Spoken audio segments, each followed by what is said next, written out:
गांव के शमशान घाट पर कुछ लोग जमा हुए थे। वैसे तो शमशान घाट पर औरतों का जाना मना होता है, पर वहां कुछ औरतें भी मौजूद थी। शायद किसी की मौत हो गई थी, लेकिन न जाने वो कौन अभागा था जिसकी मौत होने पर भी किसी की आंखों से एक बूंद आंसू भी नहीं टपक रहा था।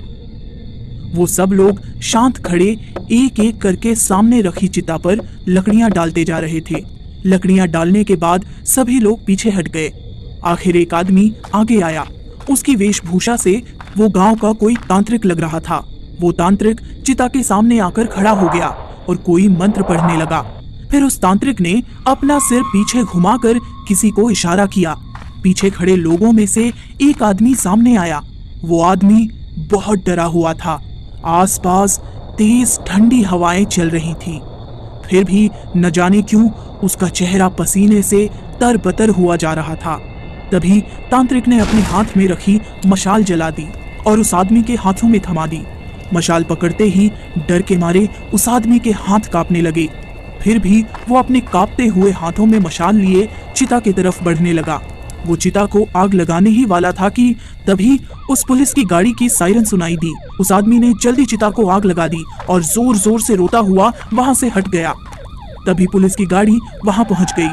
चिता अभी जलनी शुरू ही हुई थी कि दो पुलिस वाले गाड़ी से उतरे और गाड़ी पर रखे पानी के कंटेनर लेकर चिता की तरफ बढ़े। उन्होंने पानी डालकर चिता की आग बुझा दी। फिर पुलिस की गाड़ी से एक औरत रोती हुई बाहर निकली। वो दौड़ती हुई चिता के पास आई और चिता से लकड़ियां हटाने लगी। उसने चिता पर रखी सारी लकड़ियां हटा दी। चिता पर एक लड़का था जिसके हाथ और पैर रस्सियों से बंधे हुए थे। उसका मुंह एक काले कपड़े से ढका हुआ था।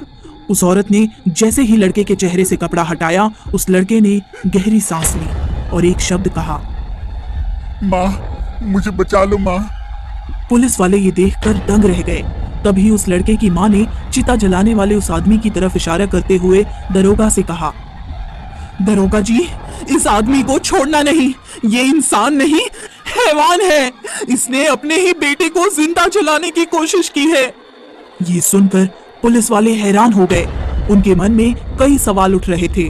आखिर ये कैसा बाप है जो अपने ही बेटे को जिंदा जलाने वाला था। तभी लड़के के पिता किशोर ने मिथिला से कहा, मिथिला, ये तुमने क्या कर दिया?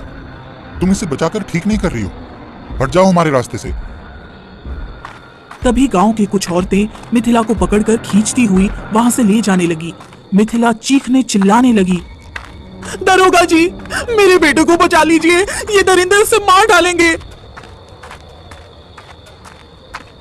दरोगा जी, ये हमारे गांव का मामला है। आप इस मामले में ना ही पड़े तो अच्छा होगा। आप लोग यहाँ से चले जाइए और हमें अपना काम करने दीजिए। आखिर तुम लोगों की ये कैसी दरिंदगी है जो एक मासूम लड़के को जिंदा जला रहे हो? आखिर इसने तुम लोगों का क्या बिगाड़ा है? दरोगा जी, ये कोई मासूम लड़का नहीं है। ये एक नरभक्षी राक्षस है। इसने गांव के मासूम लोगों का शिकार करके उन्हें जिंदा ही खा लिया है।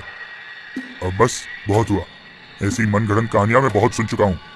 ये बस तुम लोगों का अंधविश्वास है और कुछ नहीं। सीधी तरह से उस लड़के को छोड़ दो, वरना हमें सख्त कदम उठाने पड़ेंगे। हवलदार, जाओ, लड़के को ले आओ।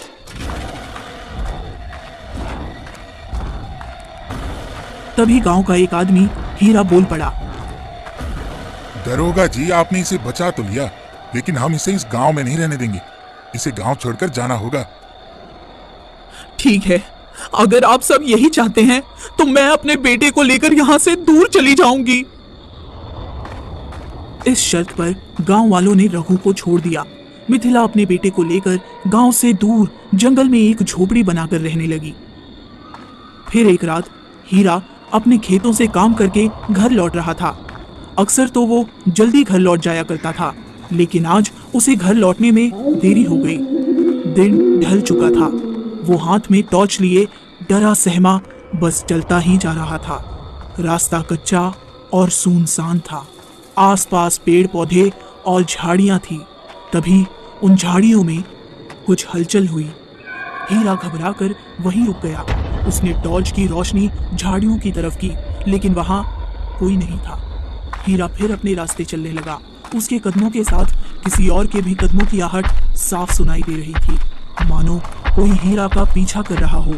हीरा मुड़कर पीछे देखना चाहता था, पर वो इतना डरा हुआ था कि उसकी पीछे मुड़ने की हिम्मत नहीं हो रही थी।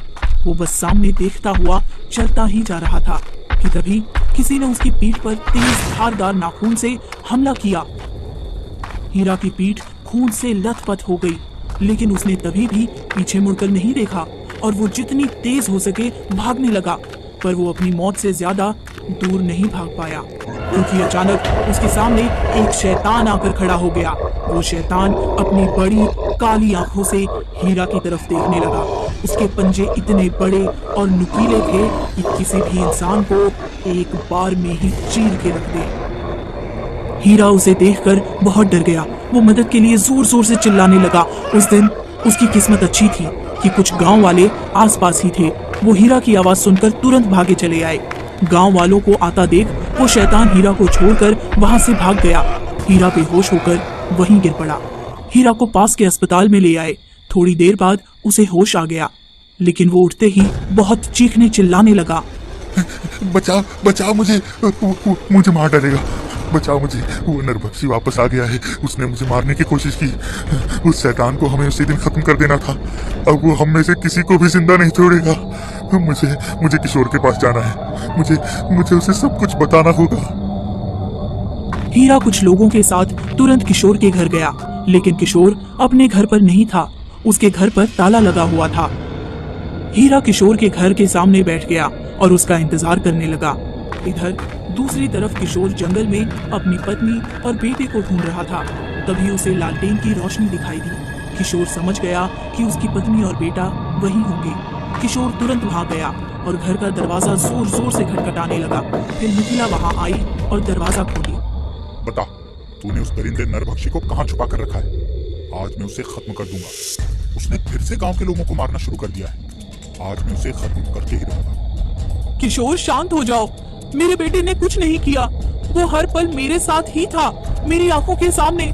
फिर वो किसी की जान कैसे ले सकता है? देखो मिथिला, मुझे पता है कि तुम एक माँ होने का फर्ज निभा रही हो। तुम अपने बेटे को खोना नहीं चाहती, इसलिए मुझसे झूठ बोल रही हो। लेकिन मिथिला, उस नरभक्षी के लिए तुम भी बस एक शिकार की तरह हो।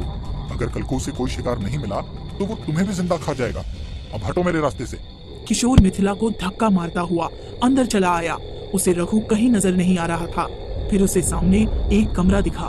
किशोर लालटेन लेकर तुरंत उस कमरे में गया। उस कमरे में जाते ही उसने कुछ ऐसा देखा कि जिससे उसके पैरों तले जमीन खिसक गई। उसने देखा कि सामने रघु का कटा हुआ सिर जमीन पर पड़ा हुआ था। रघु का आधा खाया हुआ शरीर किशोर के कदमों के सामने पड़ा हुआ था। वो घबराता हुआ कमरे से बाहर भागा।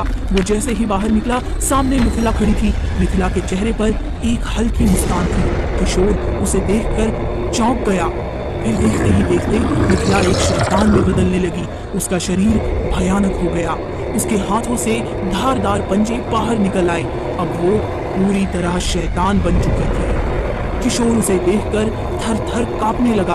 वो तुरंत वहां से भागा। भागते वक्त वो सिर्फ एक ही शब्द बोले जा रहा था। बेटा, मुझे माफ कर देना, मैंने तुम्हें गलत समझा। किशोर गांव की तरफ भागने लगा, लेकिन इससे पहले कि वो गांव पहुंच पाता, नरभक्षी ने उसे सामने से घेर लिया।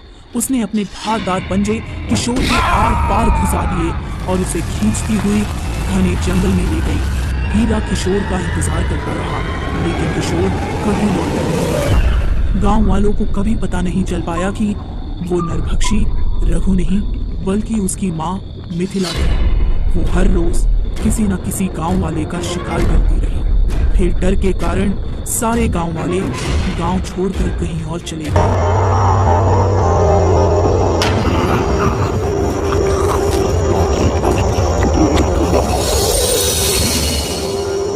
हेलो दोस्तों, आपका हमारे चैनल स्टोरी प्लेस पर बहुत बहुत स्वागत है। इसी तरह की और इंटरेस्टिंग वीडियोस देखने के लिए हमारे चैनल को सब्सक्राइब करके बेल आइकन ज़रूर दबाएं। Thank you.